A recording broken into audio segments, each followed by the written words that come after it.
Hello everyone, मेरा नाम है दीपक खासा। आप देख रहे हैं एजुकेशन प्राइम। तो एक आदमी के लिए सबसे ज़्यादा ज़रूरी होता है रोटी कपड़ा और मकान, और एक सक्सेसफुल आदमी के लिए ज़रूरी होता है एक टीचर का भी होना।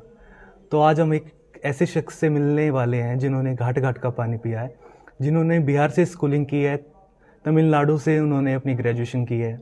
अपने कॉलेज के टाइम से ही वो बच्चों को पढ़ा रहे हैं एक बहुत लंबे टाइम से। अपने क्रिकेट टीम के कैप्टन रहे हैं, कवि हैं, उन्हें गज़ल पसंद है। और दो लाइनें और बोलना चाहूँगा मैं उनके बारे में। नॉर्मली एक टीचर स्टूडेंट को बोलता है ये लाइनें, लेकिन एक स्टूडेंट शायद पहली बार एक टीचर को बोल रहा है कि मैंने जब जब देखा लोहा देखा, लोहा जैसा गलते देखा ढलते देखा, मैंने उसको जब जब देखा गोली जैसा चलते देखा। तो स्वागत करते हैं हम सबके द्रोणाचार्य सौरभ सर के साथ। Hello sir. Thank you so much. तो सर आखिरकार आप एजुकेशन प्राइम पर आ ही गए। काफ़ी सारे लोग कयास लगा रहे थे आप वहाँ पे जाओगे, लेकिन आज आप एजुकेशन प्राइम पर शायद किसी और ऑनलाइन प्लेटफॉर्म पे पहली बार ही आए हैं। या ठीक है, तो सर सबसे पहले स्टार्टिंग करते हैं कि आप अपने बारे में कुछ बताइए, फैमिली के बारे में। मैं टीचर हूँ और बहुत पैशनेट टीचर हूँ। ये बस इतना ही इंट्रोडक्शन मेरा है। मैं एक बिल्कुल स्पष्ट पैशनेट टीचर हूँ जो किसी भी दम पे ये कॉम्प्रोमाइज़ नहीं करता है कि स्टूडेंट कैसे नहीं सीखा। मतलब मुझे अपने क्लासेस में ये नहीं पसंद है कि बच्चा कंफर्टेबल नहीं हुआ टॉपिक से। मतलब मैं तब तक सिखाता हूँ। और सर फैमिली के बारे में कुछ? फैमिली में पेरेंट्स हैं, मम्मी पापा हैं और मेरे एल्डर ब्रदर हैं, भाभी हैं, उनके 2 बच्चे हैं और मेरी वाइफ है। तो this is a family right now. तो सर क्या ये ही डेस्टिनी थी कि बच्चों को पढ़ाना, या फिर लाइफ में स्टार्टिंग में कुछ और सोचा था? डेस्टिनी तो डिसाइड वाला, ऐसा डेस्टिनी हम डिसाइड नहीं करते। मतलब destiny is already like something कि ठीक है, बट हाँ एक होता है कि कहाँ पहुँचना है। तो लाइफ एक जर्नी है, और जब लोग कहते हैं ना कि शुरुआत में ही लोग डिसाइड कर लेते हैं कि मेरे को ये बनना है, मुझे लगता है कि ये आपके जो जो कदम बढ़ाते रहते हैं लाइफ में आप, तो उससे ही अलग अलग ड्यूरेशन पे आपको अलग अलग ड्यूरेशन में मालूम चलता रहता है कि मेरे को अब ये करना चाहिए। बोलता है कि वो एक चेन ऑफ रिएक्शन है जिसका आउटकम आप मुझे एज ए टीचर देख रहे हैं, बट आप शायद मुझसे अगर कोई पूछे जैसे आपने पूछा तो मैं बोलूँगा मुझे आफ्टर ग्रेजुएशन यूपीएससी करना था, और मैं थोड़ा बहुत कदम ही बढ़ाया उधर, लेकिन जॉब के साथ बढ़ाया तो शायद वो मैं कर नहीं पाया। तो अभी भी मेरे पास जब बच्चे पूछते हैं जॉब के साथ मैं अगर तैयारी करना चाहता हूँ कैसे करूँ, तो मेरे पास बहुत अच्छा आंसर होता है क्योंकि मैं खुद नहीं कर पाया हूँ। तो फेलियर ज़्यादा अच्छा सिखाता है। ठीक है सर। तो आप लगातार कौन से साल से पढ़ा रहे हो सर? मैं प्रोफेशनली पढ़ा रहा हूँ 2013 से। उससे पहले मैं कॉलेज में जब था तो फिजिक्स पढ़ाता था मैं उस वक्त। वो मैंने आई थिंक 2010 के लास्ट में शुरू कर लिया था। तो 10, 11, 12 लगभग उधर रहा। 13 में मैं ग्रेजुएट हुआ, लेकिन 13 में छोड़ चुका था टीचिंग, बिकॉज उस वक्त अपना खुद का बहुत सारा प्रोजेक्ट वगैरह था। तो दैट इज़ द थिंग। और सर उसके बाद आपने महिंद्रा में पढ़ाया, केडी कैंपस में पढ़ाया, फिर आप अड्डा में आए। ठीक है, अब मैं ये नहीं बोल रहा कि सर एजुकेशन प्राइम में आएंगे, मैं ही सर के साथ हम वैसे ही मिलते रहेंगे। तो सर एक चीज़ और पूछनी थी मेरे को कि सक्सेसफुल होना क्या है और एक सेटिस्फेक्शन होना क्या है? मुझे लगता है सेटिस्फेक्शन ही सक्सेसफुल होना है। ठीक है सर। लेकिन जैसे कि स्टूडेंट बात करते हैं कि मैं तैयारी कर रहा हूँ, लेकिन सर वो सेटिस्फेक्शन कई बार जॉब लगने के बाद भी नहीं आती है। हो सकता है। तो सर आप अपने आप को सक्सेसफुल मानते हो सर आज के दिन? नहीं, चल रहा हूँ। अच्छा, अभी भी जर्नी अभी बहुत आगे तक जाएगी हमारी। तो सर एक बहुत ज़रूरी क्वेश्चन आज के टाइम के लिए, सर एजुकेशन इन इंडिया, हम बोल रहे हैं कि इतना एक्सपेंडिचर हो रहा है, क्योंकि मैंने आपके काफ़ी सारे पोस्ट देखे हैं फेसबुक पे भी और बहुत पहले के भी एजुकेशन से रिलेटेड, और आपका 2017-18 में एसएससी स्कैम के टाइम पे भी काफ़ी एक्टिव पार्टिसिपेशन रहा था। तो education in India, even in primary education से हम स्टार्ट करेंगे, वो कैसा स्ट्रक्चर है, क्या चेंजेस आ सकते हैं, आने चाहिए, उसके बारे में? हम प्राइमरी से ही शुरू करते हैं। Being a teacher for graduate students, मतलब मैं अपने आप को एक ग्रेजुएट स्टूडेंट का टीचर मानता हूँ जो कि कॉम्पिटिटिव दुनिया में है, जो बिट मैच्योर है, जो डिसाइड कर सकता है, हम उसे पढ़ाते हैं। Yes sir. लेकिन अगर हम प्राइमरी लेवल पे जाके देखेंगे तो I think we are not providing them what they must have, looking for, हाँ, या फिर दे मस्ट हैव या they looking for, we not providing them same. शायद हमारे वहाँ पे ऊपर से गड़बड़ी है, या यू कैन से कि हाँ थोड़ा सा चयन प्रक्रिया में गड़बड़ी है, या फिर चयन प्रक्रिया को भी अगर रुक के कहेंगे हम तो शायद उस प्रणाली में दिक्कत है। Yes sir. लेकिन दिक्कत तो है, बिकॉज फिल्टर करने का अप्रोच मुझे लगता है गड़बड़ है वहाँ पे, या फिर हम शायद वहाँ पे टेस्ट नहीं कर रहे होते बीच में। That is the issue, biggest issue. ठीक है सर।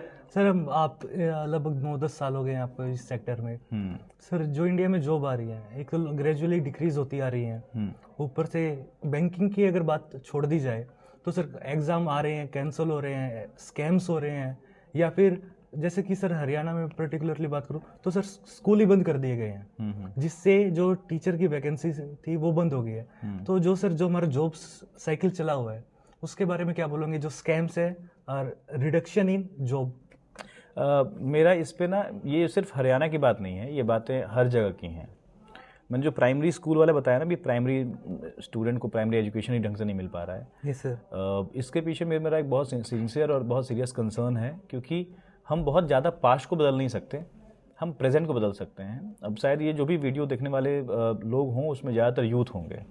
मैं अपने क्लासेस में भी, सेशंस में भी कहते रहता हूँ बीच बीच में, खासतौर पे जब मैं लॉजिकल क्रिटिकल रीजनिंग पढ़ाता हूँ तो वहाँ पे डिस्कशंस में ऐसे बहुत सारे क्वेश्चन आते हैं जो पब्लिक इश्यूज़ के ऊपर होते हैं। तो मैं वहाँ पे ही बच्चों को मोटिवेट करता हूँ या फिर गाइड करता हूँ इस तरीके से कि आप ये मत देखिए कि आप ड्राइव मत होइए किसी से भी, आप किसी पावर से ड्राइव मत होइए, क्योंकि आप पढ़े लिखे लोग हैं। आप खुद की क्षमता ऐसे जनरेट कीजिए कि आप खुद जज कर सकें और खुद सेलेक्ट कर सकें कि सच में ये करना है या नहीं करना है। हम आज के दौर में भी जब बहुत कुछ बदल चुका है, बहुत ज़्यादा डेवलपमेंट की तरफ जा चुके हैं, सबके हाथ में एक फ़ोन है, एटलीस्ट स्मार्टफोन है, लेकिन हम स्मार्ट डिसीजन नहीं ले पा रहे हैं आज भी। हम अभी भी कई बार अपने पेरेंट्स से, या फिर हम ये नहीं कह रहे हैं कि पेरेंट्स की इज्जत करिए, लेकिन कई बार हम उन मानसिकता को कैरी कर रहे हैं अभी भी, जो शायद इतना बड़ा ड्रास्टिक चेंज जब दुनिया में आया है तो हमें अब खुद का स्टैंड लेना आना चाहिए, at least in political thing. We do not participate in politics in the manner जिस मैनर में हमें करना चाहिए। हम शायद ड्राइव हो रहे हैं पॉलिटिक्स में, जो यूथ पार्टिसिपेट कर रहे हैं वो ड्राइव हो रहे हैं, और या फिर लोग नहीं पार्टिसिपेट हो रहे हैं। जैसे मैं खुद पार्टिसिपेट नहीं कर पाता हूँ। लेकिन आप एक्टिवली पोस्ट डालते हो सरकार? हाँ, मतलब मैं वो भी एक पार्टिसिपेशन है सर। पार्टिसिपेशन मैं कह रहा हूँ, एक्टिव पार्टिसिपेशन, मतलब मैं सोशल मीडियाज पे चलो एक्टिव हूँ, लेकिन मेरे को लगता है कि अब के ज़माने में बदलाव इतना बड़ा चाहिए कि अगर कोई बंदा जॉब कर रहा है किसी और स्टेट में, उसे अगर मतदान करना है तो अब वो समय चला गया जब आप उसको गांव जाना चाहिए, नहीं उसको वहीं पे कुछ ऐसा रखिए ना कि ही और she can of course vote from there. और प्लस ये वोट करने में अभी का जो यूथ है उसे बहुत सारी चीज़ों को बाहर रखना पड़ेगा, चाहे वो कास्ट हो या फिर कोई और भी चीज़ है। एजेंडा सबसे दूर, प्रोपेगेंडा से दूर रहना पड़ेगा, और वो समझ रखनी पड़ेगी उसे। व्हाट्सएप यूनिवर्सिटी से दूर रहना पड़ेगा। एग्जैक्टली। आपने पेरेंट्स की भी बात की सर, तो एक जो डिप्रेशन आता है प्रिपरेशन फेज में, एक तो स्टूडेंट प्लस सर, क्या इस प्रिपरेशन में क्या पेरेंट्स की भी काउंसलिंग होनी चाहिए? क्योंकि वो भी बराबर सफ़र करते हैं। जब एक बच्चा लगातार असफल होता रहता है तो इस बारे में जो डिप्रेशन का फेज रहता है, दोनों पेरेंट्स का भी और स्टूडेंट का भी, उसके बारे में कुछ बताइए। पेरेंट्स का काउंसलिंग कर पाना इज अ बिट टफ, मतलब होना तो अगर जैसे आप इस सेशन में बताना चाहे किसी पेरेंट को, तो आप क्या कहना चाहेंगे? बिल्कुल, मैं इस सेशन के जरिए, इस वीडियो के जरिए जरूर बोलना चाहूँगा कि पेरेंट्स को थोड़ा पेशेंस रखना चाहिए। अगर कोई बच्चा है जो कि गवर्नमेंट जॉब की प्रिपरेशन कर रहा है, या फिर गवर्नमेंट जॉब के अलावा भी बोल रहा हूँ मैं, किसी लक्ष्य के पीछे भाग रहा है, तो पेरेंट्स को इतना ही कहूँगा कि थोड़ा सा ना पेशेंस रखें, हड़बड़ी ना दिखाएं। मतलब कई बार क्या होता है, बच्चे काफ़ी नॉलेज कैरी करते हैं और बहुत अच्छा नॉलेज कैरी करते हैं, शायद वो नॉलेज जो एग्जामिनेशन का डिमांड है वो भी कैरी कर रहे होते हैं, लेकिन कुछ नंबरों से कई बार फंस जाते हैं। Yes sir. उस जगह पे पेरेंट्स को ना सपोर्टिव बनना चाहिए, मुझे लगता है, ना कि वहाँ हतोत्साहित करना चाहिए। अगर मुझे लगता है करते भी नहीं होंगे, लेकिन अगर कहीं हो रहा है तो फिर मैं लिटरली कहूँगा कि थोड़ा सा स्ट्रांग बनना चाहिए। एक अगली चीज़ मैं पूछना चाहूँगा सर, आप पोएम कब से लिख रहे हो? क्या आपने काफ़ी सारी चीज़ें लिखी हैं, मैं कुछ बताना चाहूँगा। क्या वो दिन थे माँ की गोद और पापा के कंधे, ये आज याद आ रहा है सब मुझे। तो सर से हम कुछ सुनना चाहेंगे सर का लिखा हुआ, क्योंकि सर ने काफ़ी सारे इवेंट्स होस्ट किए हुए हैं, जिसकी फ़ोटो मैं आपको दिखाऊंगा, आप देख रहे होंगे शायद इस टाइम। हाँ। सर कुछ सुनाइए। किस तरह का पोएम आप सुनना चाहोगे? सर धोखे भरा। मतलब धोखे वाला मैं तो स्टूडेंट्स को शायद कुछ इस तरह से ही सुनाऊँ, मोटिवेशनली सुनाता हूँ। हाँ सर, वो धोखा ही है सर। अच्छा, धोखा ही हाँ सर, जब सिलेक्शन ना हो तो अपने आप से धोखा है। ठीक है, वीर रस ही मैं ज़्यादा लिखता हूँ, प्रेम रस ज़्यादा लिख नहीं पाता हूँ। तो वीर रस में तो बहुत सारी कविताएं, जैसे कि एक है कि जैसे स्टूडेंट है और वो बार बार फेल हो रहा है, लेट्स सपोज, तो अब उसे अगर कोई टीचर उसे ऊर्जा भरना चाहता है कि जाओ तुम युद्ध में और फोड़ के आओ, उस पर लिखा था 4 लाइन कि आखिरी वार हो, विध्वंसक प्रहार हो।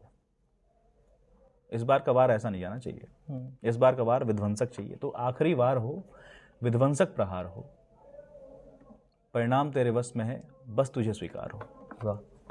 आखिरी वार हो, विध्वंसक प्रहार हो, परिणाम तेरे वश में है, बस तुझे स्वीकार हो। तेज तेरी सूर्य सी, न उसमें कोई विकार हो। मतलब वो उसे बता रहा है कि तुम्हारे अंदर बहुत ऊर्जा है भाई।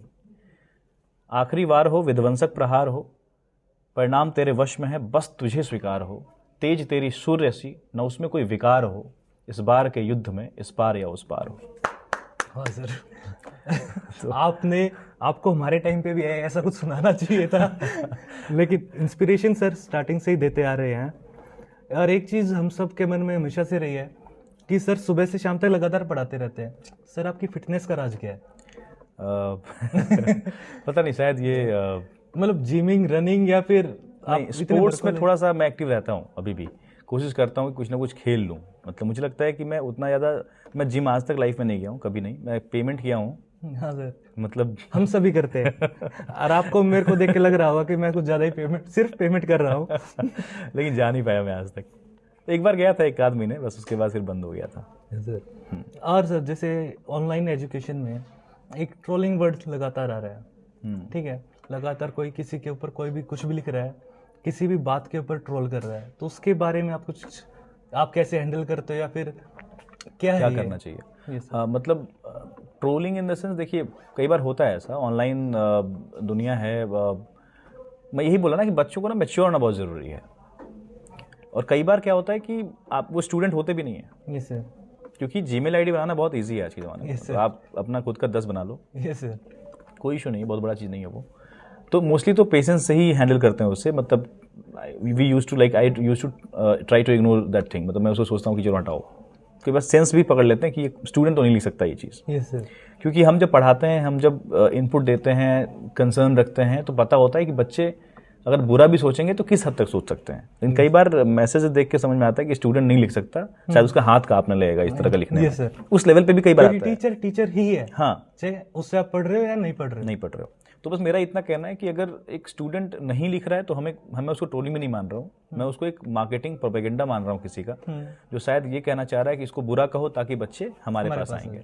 लेकिन बस इतना ही बोलूँगा इस वीडियो के जरिए कि स्टूडेंट्स जो मैच्योर स्टूडेंट हैं, जो लिटरली स्टूडेंट हैं, वो चाहे मैं टीचर हूँ या कोई भी टीचर हूँ, किन्हीं बारे में बुरा मत लिखिए। मतलब वो आपको दे ही रहे हैं कुछ, वो आपसे ले नहीं रहे हैं। आप पढ़िए किसी से भी जिससे वाइब मैच करे, उससे पढ़िए। हाँ, मतलब ऐसा नहीं बोल रहा हूँ मैं ही अच्छा पढ़ाता हूँ या फिर कोई XYZ ही अच्छा पढ़ाता है।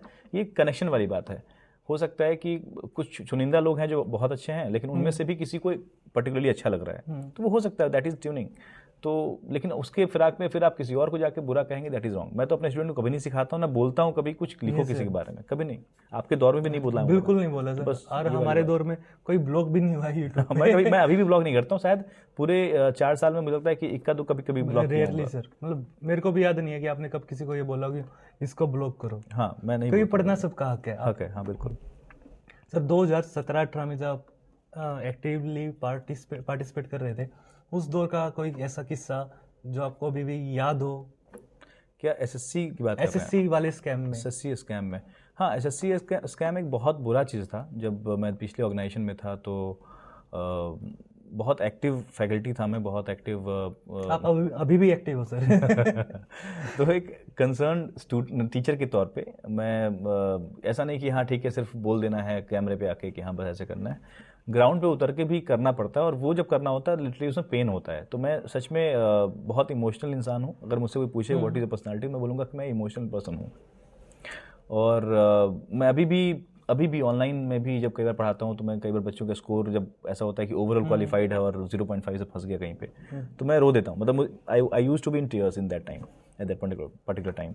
और उस समय एसएससी का जब स्कैम हुआ था तो भी लगा था कि ये तो बच्चों का हक है यार, इसमें कैसे स्कैम करोगे आप, क्योंकि आप मतलब ये बहुत ज़्यादा है। तो मैं बच्चों के साथ बिल्कुल उतर गया था सड़कों पे, और बिल्कुल मैं आपकी काफ़ी सारी लाइव वीडियो अभी भी हैं। हाँ, लाइव वीडियो भी मिलेंगी अभी आपको। भी हैं सर। हाँ, मेरा नेक्स्ट क्वेश्चन हालांकि यही होने वाला था कि जब कोई स्टूडेंट सेलेक्ट नहीं होता तो आपका क्या रिएक्शन रहता है, जिसने मेहनत की हो। तो वही अभी मैंने शायद बताया। हाँ, आपने वही जवाब दे दिया। तो अभी हम थोड़ा रैपिड फायर राउंड लास्ट का स्टार्ट करते हैं। उससे पहले सर, जो ये आपकी टेबल है, हाँ, इसमें बहुत सारी चीज़ें हैं, तो प्लीज़ सबसे पहले तो मैं पूछना चाहूँगा पर्सनली इसके बारे में। ये इस कप एक्चुअली में ये कप मेरे को दीपक से ही मिला था, और ये टीचर्स डे में आया था इनकी तरफ से एक गिफ्ट। तो ये बिल्कुल यहीं पे रखा हुआ है, बिल्कुल प्रॉपर हर दिन सामने होता है। अब जैसे ये एक स्टूडेंट ने बना के भेजा था, ये लखनऊ से एक स्टूडेंट का दिया हुआ है, ये एक महाराष्ट्र से किसी बच्चे ने बना के भेजा था। एंड देन अभी वो एक ऊपर में दिख रहा है, वो अभी शायद कैमरे में नहीं आ रहा होगा। हाँ, वो एक गणेश जी की फोटो है। हाँ, वो बैम्बू का बना हुआ है। वो बच्चा आया था, आई थिंक असम से या कहीं से आया था मिलने, तो उसने वो लेके आया था। और सर, जो पीछे आपकी फोटो है, ये अभी एक स्टूडेंट ने बना के दिया है प्रॉपर पेंट। गजब कलाकारी देख रहे हो आप। ये उन चीज़ों में काम आएगी जब इंटरव्यू में बोलते हैं ना आपकी हॉबी क्या है। हाँ, ये आपकी हॉबीज है। और एक चीज़ मैं काफ़ी सारे लोगों को पता नहीं हुआ इस शील्ड के बारे में, क्योंकि मैं जब फर्स्ट टाइम आया था ना तभी मेरे को पता चला था। हाईएस्ट सिंगल डे व्यूज, ये कब की है सर? ये हो गया लगभग 1.5 साल के आसपास है। ठीक है। और किस चीज़ की वीडियो थी सर ये? ये रिकॉल नहीं कर पा रहा हूँ मैं एग्जैक्टली। और हम जैसे मतलब न्यू कमर्स के लिए क्या एडवाइस है कि स्टे आउट ऑफ बिजनेस ऐसा कुछ? नहीं, स्टे आउट ऑफ बिजनेस वाली बात नहीं है। मतलब ऑफ कोर्स जो भी कर रहे हैं आप उसमें 100% लगे रहिए, you will get the output, that is done, that is definite.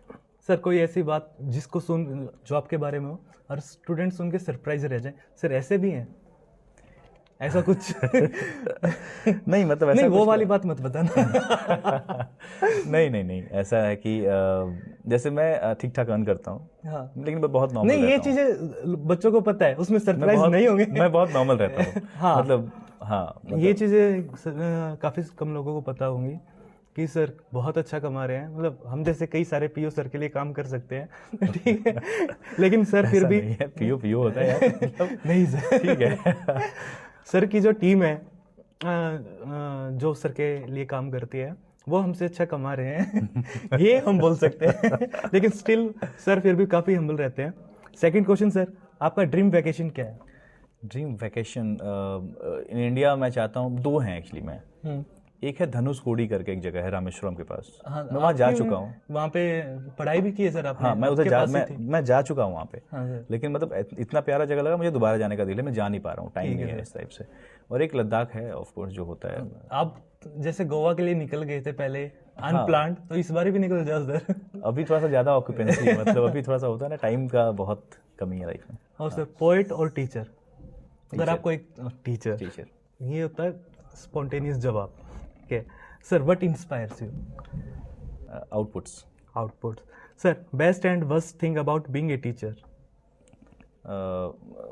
Seeing failure of students. Okay, worst thing best selection. Interesting question है अगला। आप कौन से टीचर की क्लास में एनरोल करना चाहोगे, चाहे एक दिन के लिए करना हो? आप अड्डा से टीचर को चूज नहीं कर सकते। आप मुझे भी चूज मत करना, क्योंकि मेरे को पता आप मेरा ही नाम लोगे। तो आप किसको चूज करोगे? To learn what? Anything. I go with Ojha sir. Vikas Divyakirti sir भी मैं रिकमेंड करूंगा। नहीं, मैं मतलब ठीक है, but you know the vibe. हाँ, वाइब कनेक्ट होने वाले, जिसकी बात हम पहले कर रहे थे। He is like so spontaneous in answering people, and that's what I like about teacher. मिलावट नहीं है सर। हाँ, वही एग्जैक्टली वो चीज। मतलब बीइंग अ टीचर, आपको ना आज के जमाने में वो नहीं होना चाहिए कि यार मैं बोलूं कि ना बोलूं। मतलब being a teacher you must behave like a teacher. आपके पास अगर वो कमांड है कि डांटना है तो डांटो, प्यार करना प्यार करो, दैट इज इम्पोर्टेंट। पहली बार दिल कब टूटा? मतलब पढ़ाई से रिलेटेड भी हो सकता है। क्वेश्चन डाइल्यूट हो गया। पता नहीं, याद नहीं है। बहुत पुरानी बात है। हाँ, बहुत पुरानी बात है। जख्म हरे नहीं हुए मतलब। और सर, दिल के सबसे करीब कौन है जिसके साथ आप, मतलब वो होता है ना, कभी बैड फेज होता है, कभी मूड ऑफ होता है, डाउन होते हैं, तो वो एक ऐसा आदमी जिसके सामने आराम से रो सकते हैं, सोचना नहीं पड़ता, जजमेंट का वेट नहीं करना पड़ता। कुछ फ्रेंड्स हैं, मम्मी है, वाइफ है, ऐसे एक लोग नहीं हो सकते, मुझे लगता है ये अलग अलग किरदार है लोगों का। अच्छा सर, मतलब इस तरह की बात है तो इस तरह का आदमी ऐसा कुछ एग्जैक्टली, क्योंकि ये होता है कि दोस्त कुछ बात समझ सकते हैं जो घर वाले नहीं समझ सकते। ऐसा ही है सर। और isn't it wonderful that one person from Bihar and Haryana talking English in front of कुछ लाइनें तो मैंने भी बोली है sir. Okay, thanks a lot sir. तो इस सेशन को यहीं पे वाइंड अप करते हैं। तो लास्ट में ये बोलना चाहूँगा, लगातार पढ़ते रहिए, मतलब टीचर की इज्जत कीजिए। लास्ट में ये चीज़ सबसे ज़रूरी है कामयाब होने के लिए, क्योंकि सर मेरा और शायद आपका भी यही मानना है, हमारी एक दिन पहले भी बात हुई थी इसी बारे में, कि सिलेक्टेड कैंडिडेट हो और उसका कैरेक्टर अच्छा ना हो, उससे बेहतर है कि बेशक स्टूडेंट सेलेक्ट ना हुआ हो लेकिन उसके अंदर वो मोरल्स हैं। एग्जैक्टली। तो इसी के साथ तो वो कभी ना कभी सक्सेसफुल हो जाएगा। और लास्ट की चीज़ सर बोलेंगे, वो जो बोलते हैं ना लास्ट, सब्सक्राइब वगैरह क्या बोलते हैं सर? हाँ बिल्कुल, दीपक के चैनल को सब्सक्राइब कर लीजिए, इस वीडियो को लाइक कर लीजिए और दोस्तों में जरूर शेयर कीजिए, बिकॉज ये बहुत ऑर्गेनिक होने वाला है। क्योंकि आप मुझे जानते हो कि मैं बहुत ऑर्गेनिक इंसान हूँ, तो आई थिंक दीपक मेरे बहुत क्लोज स्टूडेंट्स में से एक हैं और आई बिलीव आप इस पूरे चैनल को ऑर्गेनिक रखने वाले हैं। Sure sir. लास्ट में 2 चीज़ें सर को मैं और देना चाहूँगा। एक गिफ्ट, क्योंकि मैं चाहता था कि अगर मेरे को कोई गिफ्ट दे तो क्या होना चाहिए। सबसे पहले तो सर ये बुक स्वामी विवेकानंद की, ओके, ताकि आप बच्चों को भी बता पाए कि मेडिटेशन का रोल क्या है लाइफ में, पढ़ाई में। सेकंड सर, ये टी शर्ट सर मैंने अभी तक किसी को नहीं दिया, सिर्फ मैंने पहनी है ये, क्योंकि मेरे को तो आना था। अच्छा। कि you are the first person. या प्राउड। एजुकेशन प्राइम सर का चैनल है, ये मान के चलो आप लोग। ठीक है, तो subscribe to Education Prime. Thank you.